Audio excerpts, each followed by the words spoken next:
Europe Midi. Il est 12h54, Maxime Switek. L'Europe à la une, bonjour Daniel Cohn-Bendit. Bonjour Maxime Switek. Dany, l'Espagne à la une aujourd'hui, alors pas pour parler de la Catalogne comme on l'a beaucoup fait ces derniers mois, mais pour parler du chef du gouvernement espagnol, Mariano Rajoy, de plus en plus fragilisé par un vaste scandale de corruption.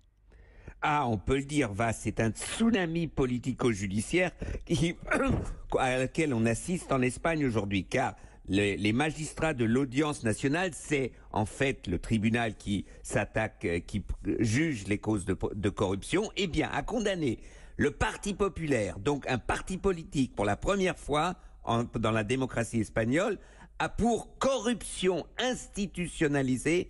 Avec une sentence sans précédent, les juges ont estimé qu'entre 1999 et 2005, ce parti a établi des liens structurels avec un réseau de sociétés illégales bénéficiant du trafic d'influence, de la concession irrégulière de services publics et autres transactions illicites.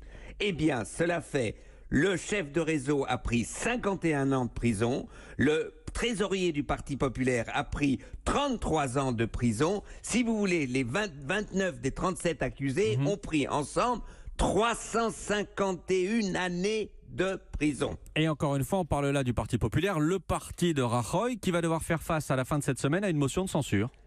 Oui, parce que le tribunal a estimé que les déclarations de Rajoy ne tenaient pas debout, car il y avait une caisse noire, il ne pouvait pas ne pas savoir qu'il y avait une caisse noire. Donc, il y a maintenant une motion de censure du Parti socialiste, et en fait, tous les partis, c'est-à-dire le Parti socialiste un peu moins, mais surtout Podemos et les libéraux, qui, pour la cause Travail ensemble, veulent une censure ou au moins de nouvelles élections le plus rapidement possible. Mais lui, Rajoy, a répété ce matin qu'il était hors de question de démissionner.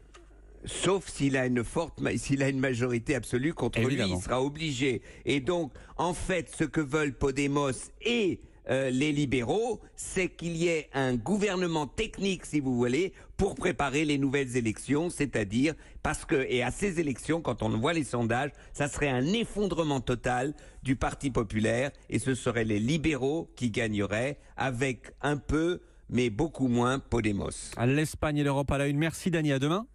À demain Maxime, ciao ciao.